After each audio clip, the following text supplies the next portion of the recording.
నమస్కారం. మోహన లావణ్యం కథల ప్రపంచంలోకి మీ అందరికీ హృదయపూర్వక స్వాగతం.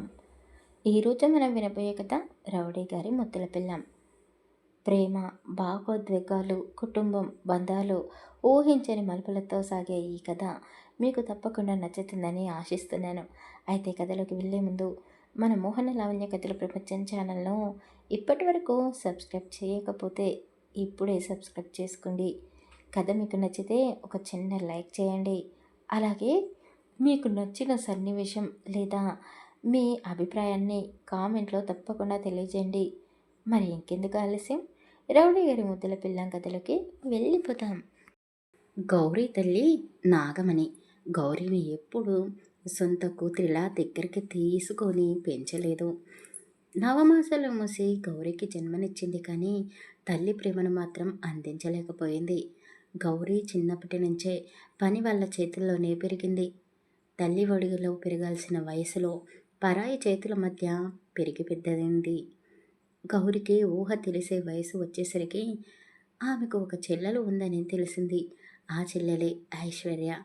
ఐశ్వర్య పుట్టిన తర్వాత తన చెల్లితో ఆత్మీయమైన అనుబంధాన్ని పెంచుకోవాలని గౌరీ ఎన్నోసార్లు ప్రయత్నించింది. కానీ ఐశ్వర్య మాత్రం గౌరీతో కలిసేదే కాదు. ఇద్దరూ ఒకే తల్లి కడుపున పుట్టిన అక్క చెల్లెళ్ళు అయినా వారి ప్రపంచాలు పూర్తిగా వేరు. ఐశ్వర్యకు చిన్నప్పటి నుంచే తల్లి ప్రేమ, ఆప్యాయత, సౌకర్యాలు అన్నీ దొరికాయి. కానీ గౌరికి మాత్రం అవన్నీ దూరంగా ఉంటూనే పెరిగింది. అందుకే ఇద్దరి ఆలోచనలు వేరు, ఇద్దరి స్వభావాలు వేరు, ఇద్దరి జీవితాలు కూడా వేరు. ఒక్క మాటలో చెప్పాలంటే ఒక ఇంట్లో పుట్టిన అక్క చెల్లెళ్ళే అయినా వాళ్ళ మధ్య ఉన్న బంధం మాత్రం ఎప్పుడు అక్క చెల్లెళ్ళ బంధంలా కనిపించేదే కాదు. గౌరీ మాత్రం ఐశ్వర్య తనని ఎప్పటికైనా అక్కగా అంగీకరిస్తుందేమో అన్న చిన్న ఆశను మాత్రం తన మనసులో దాచుకునే ఉండేది. ఐశ్వర్య పుట్టినరోజు వచ్చిందంటే చాలు ఆ ఇల్లంతా పండగ వాతావరణంలా మారిపోయేది. ఇంట్లో సందడి, హడావిడి, బంధువుల రాకపోకలు అన్నీ ఐశ్వర్య చుట్టూనే తిరిగేవి. కానీ గౌరీ పుట్టినరోజు ఎప్పుడో ఏ తేదీనో నాగమణి గారిని ఇంట్లో వాళ్లకు కానీ గుర్తుండేదే కాదు. ఫంక్షన్ అయినా, పండగైనా, పెళ్ళైనా, పేరంటమైనా ఎక్కడికి వెళ్ళినా అమ్మ నాన్నలతో కలిసి బయటికి వెళ్ళేది ఐశ్వర్యే. గౌరీ కూడా వాళ్ళ కూతురే అన్న విషయం వాళ్ళకు గుర్తుండేదో లేదో కూడా అనిపించేది. అమ్మా నాన్నల ప్రేమకు దూరంగా పెరిగిన గౌరీకి చిన్నప్పటి నుంచి ఒక విషయం బాగా అర్థమైపోయింది. ఆ ఇంట్లో ఐశ్వర్య కూతురు అయితే ఆమె మాత్రం పని మనిషి కూతురిలా మాత్రమే.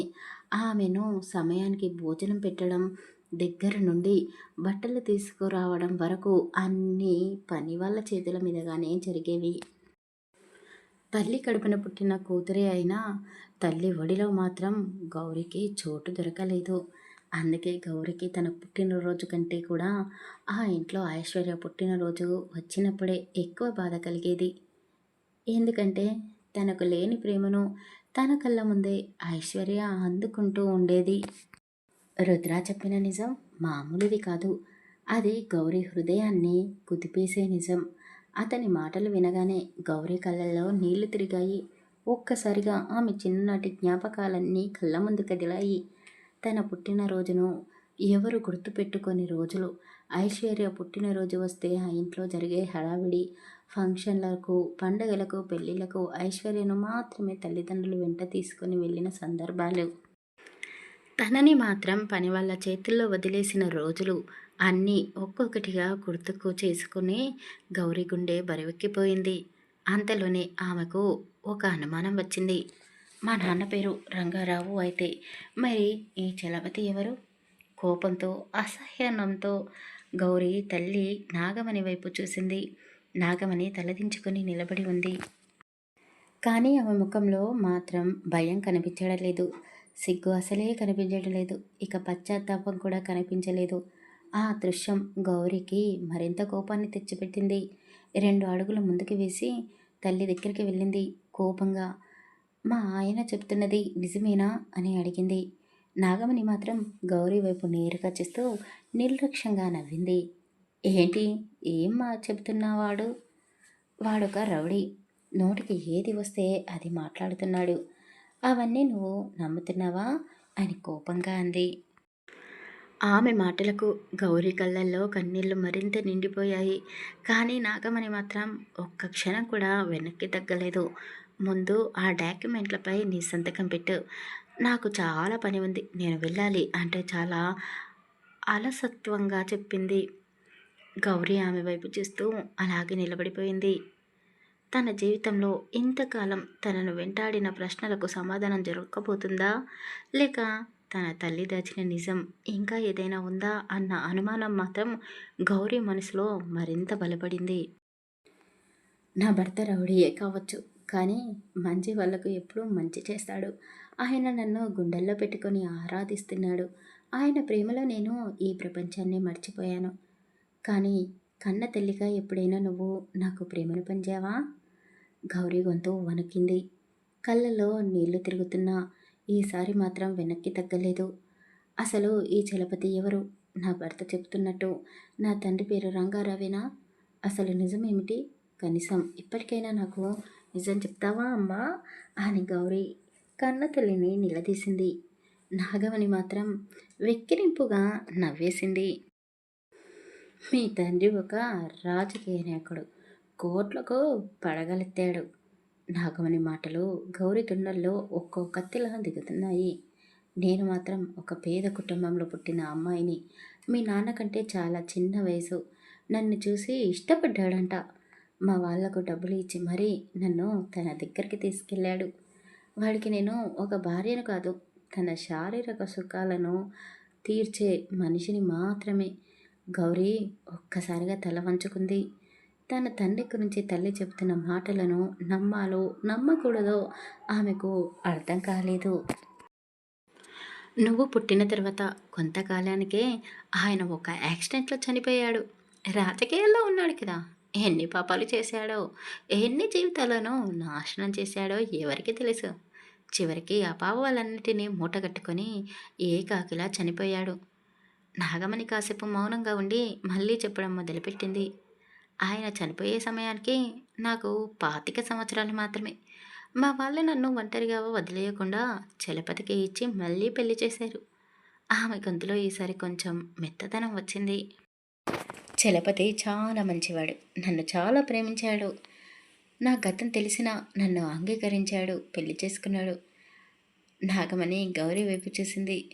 ఈ లోకంలో నేను చేసిన తప్పేంటో నాకు ఇప్పటికీ అర్థం కావడం లేదు. మొదటి భర్త చనిపోయిన తర్వాతే చలపతిని పెళ్లి చేసుకున్నాను. అయినా ఈ లోకం నన్నే తప్పుపట్టింది. గౌరీ కళ్ళల్లో కన్నీళ్లు నిండాయి. చలపతికి పుట్టిన కూతురే ఐశ్వర్య. అందుకే నా ప్రేమ అంతా దానికే దక్కింది. ఆ మాట వినగానే గౌరీ గుండె బద్దలైంది. నువ్వు చలపతికి పుట్టకపోయినా ఆయన నిన్ను కన్న తండ్రిలాగే చూసుకున్నాడు కదే. ఆయన పేరు నీకు ఇచ్చాడు, ఇంకేం కావాలి? నాగమణి అడిగిన ఆ ప్రశ్న గౌరీని మరింత బాధపడిచింది. గౌరీ కళ్ళ నుంచి కన్నీళ్లు జారాయి.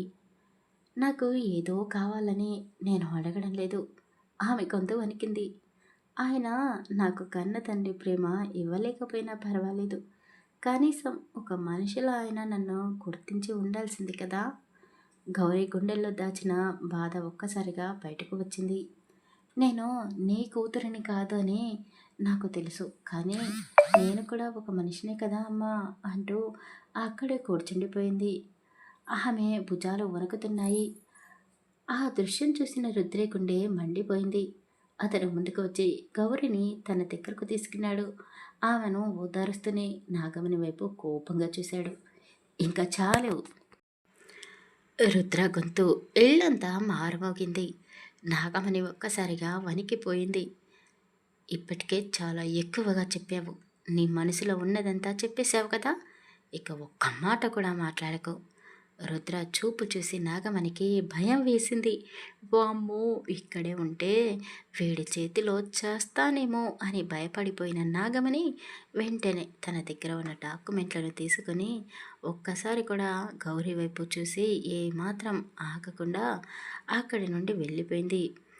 నాగమణి వెళ్ళిపోయిన తర్వాత గది మొత్తం నిశ్శబ్దంగా మారింది. రుద్ర మెల్లిగా గౌరి వైపు తిరిగాడు. ఆమె కళ్ళల్లో ఇంకా కన్నీళ్ళు ఉన్నాయి. గౌరీ అని రుద్ర గట్టిగా పిలిచాడు. ఆమె మాత్రం తలెత్తి చూడలేదు. నీ అమ్మ చెప్పిన మాటలన్నీ విని నీ కన్న తండ్రి గురించి నువ్వు ఎలాంటి ఊహకు వచ్చావో నాకు తెలీదు.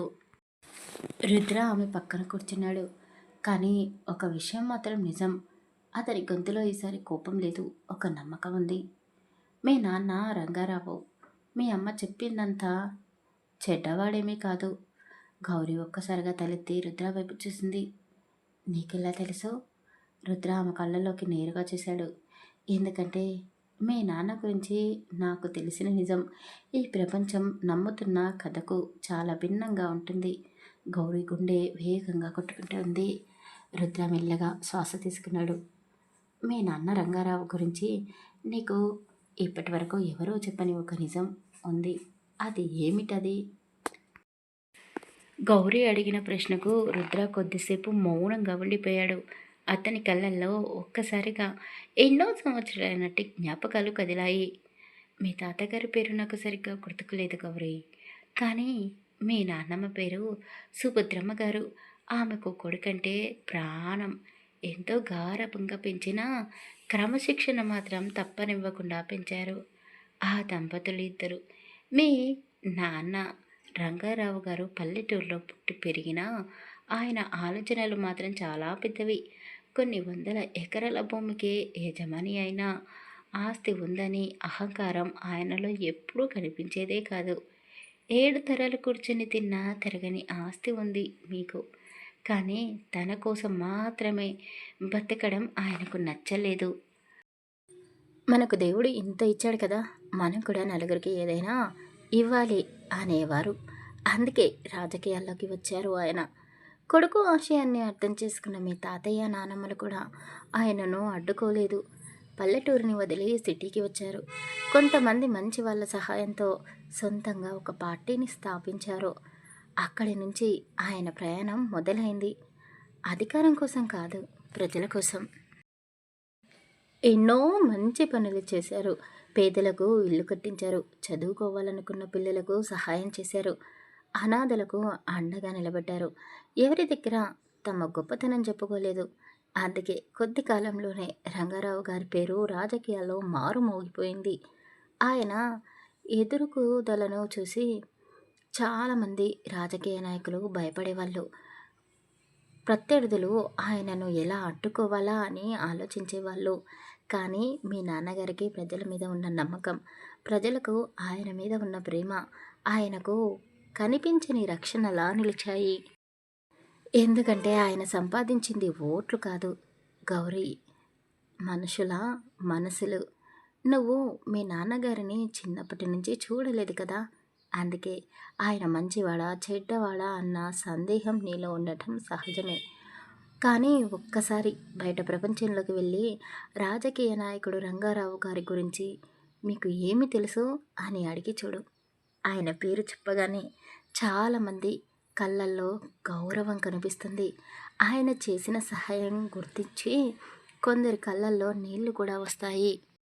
అది ఆయన డబ్బుతో కొనుక్కున్న గౌరవం కాదు గౌరీ, ఆయన మంచి మనసుతో సంపాదించుకున్న గౌరవం. రుద్ర గొంతు కాస్త పరువెక్కింది. మీ నాన్నగారు చాలా మంచివారు గౌరీ. నాలాంటి ఎంతోమంది అనాథలకు ఆయన జీవితాన్ని ఇచ్చారు. అందులో నేను ఒకడిని. ఆ మాట వినగానే గౌరీ కళ్ళల్లో నీళ్లు తిరిగాయి. రుద్ర అని ఆమె మెల్లగా పిలిచింది. రుద్ర మాత్రం చిన్నగా నవ్వాడు. ఏంటి అలా చూస్తున్నావు? నేను చెప్తుందంతా నిజమే.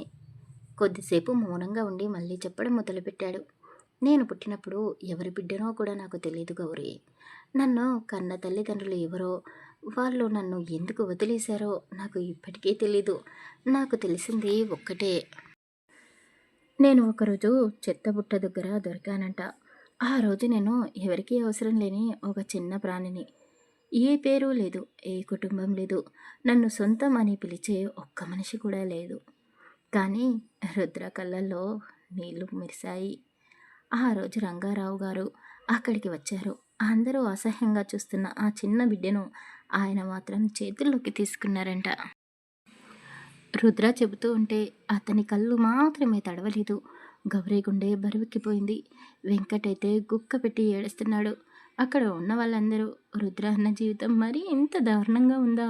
చిన్నప్పటి నుండి ఎన్నో కష్టాలు అనుభవించాడు. పాపం అని చాలా బాధపడుతూ కన్నీళ్లు పెట్టుకుంటూ రుద్ర చెప్పేది మౌనంగా వింటున్నారు. నేను ఏడుస్తూ ఉంటే ఆయన అతని చేతుల్లోకి ఎత్తుకొని ఓదార్చాడంట. ఆ రోజు ఆయనకు నేను ఎవరో తెలీదు. నా తల్లిదండ్రులు ఎవరో తెలీదు. నా భవిష్యత్తు ఏంటో కూడా తెలీదు. అయినా నన్ను వదిలిపెట్టలేదు. ఒక అనాథ శరణాలయంలో చేర్పించారు. అంతటితో ఆయన బాధ్యత అయిపోయిందని అనుకోలేదు. కొన్ని సంవత్సరాల తర్వాత అనాథ పిల్లల కోసం స్వయంగా ఒక ఫౌండేషన్‌ని స్థాపించారు. ఆ ఫౌండేషన్‌లో నేను ఒకడిని. అక్కడే నా జీవితం మారిపోయింది. రుద్ర కాసేపు తలదించుకున్నాడు. నాకు అప్పటి వరకు నాన్న అనే పదానికి అర్థమే తెలియదు గౌరీ. కానీ మా హాస్టల్ గోడ మీద ఉన్న రంగారావు గారి ఫోటో ఉండేది. ప్రతిరోజు ఉదయం లేవగానే ఆయన ఫోటోవే కనిపించేది. ఆయన గురించి వార్డెన్ చెప్పేవాడు. ఆయన వల్లే మీలాంటి పిల్లలకు ఇక్కడ తిండి, బట్టలు, చదువు అన్నీ దొరుకుతున్నాయి అని. అప్పుడు నాకు ఆయన దేవుడిలాగా అనిపించేవారు. ఆయన ఫోటోను చూస్తూ పెరిగాను. ఆయన చెప్పిన మంచి పనుల గురించి వింటూ పెరిగాను. ఒకరోజు నేను కూడా పెద్దయ్యాక రంగారావు గారిలాగా అవ్వాలని అనుకున్నాను. ఎవరూ లేని వాళ్లకు అండగా నిలవాలని అనుకున్నాను.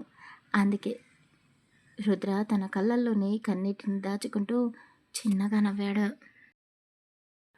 నాకు రుద్ర అనే పేరు కూడా ఆయనే పెట్టారంట. మా వార్డెన్ చెప్పేవాడు, నువ్వు ఎవరికీ భయపడకుండా ధైర్యంగా నిలబడాలి. శివుడి కాలరుద్రుడిలా అన్యాయాన్ని ఎదిరించాలి. అందుకే నీకు రుద్ర అని పేరు పెట్టారు ఆ పెద్దయినా అని. గౌరీ నిశ్శబ్దంగా రుద్రను చూస్తూ ఉండిపోయింది. ఆమెకు ఇప్పటి వరకు కనిపించిన రుద్ర ఒక రౌడీ, కోపంతో మాట్లాడే మనిషి, ఎవరినీ లెక్క చేయని వ్యక్తి.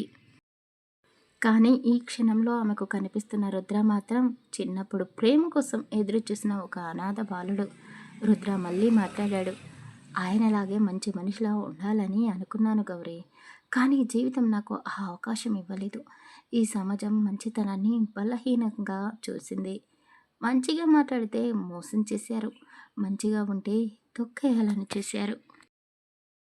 ఎంత చెప్పినా అర్థం కాని వాళ్లకు నా మంచితనం కనిపించడం లేదు. అందుకే రుద్ర మారిపోయాడు. రౌడీగా మారాడు.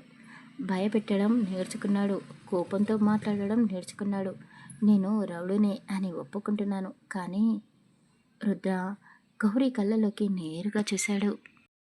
ఎవరిని మోసం చేసి ఎదగలేదు. ఎవరిని అన్యాయంగా నాశనం చేయాలని అనుకోలేదు. నాలో ఇంకా మంచిగా ఉండాలనే చిన్న ఆశ ఉంది అని రుద్ర అన్నాడు. గౌరీకి, ఆ చిన్న రుద్రాకి ఈ ప్రపంచంలో తండ్రిలా కనిపించిన ఒక్క మనిషి మీ నాన్నగారు. ఆ మాటతో రుద్ర గొంతు పూర్తిగా బరువెక్కింది. నాకు రక్త సంబంధం లేని మనిషి ఆయన. కానీ ఆయన చేసిన ఒక పని వల్ల ఈ ప్రపంచంలో నేను కూడా ఎవరో ఒకరికి అవసరమైన మనిషినే అనే భావన నాకు వచ్చింది.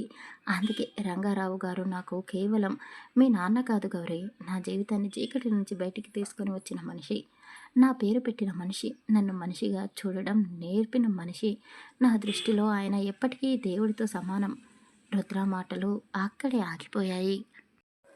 గౌరీ మాత్రం కన్నీళ్లను ఆపుకోలేకపోయింది. తనకు తెలియని తన తండ్రి గురించి తన జీవితంలోనే మొదటిసారి ఇంత గొప్పగా ఎవరో చెప్పడం ఆమెను లోపల నుంచి కదిలించింది.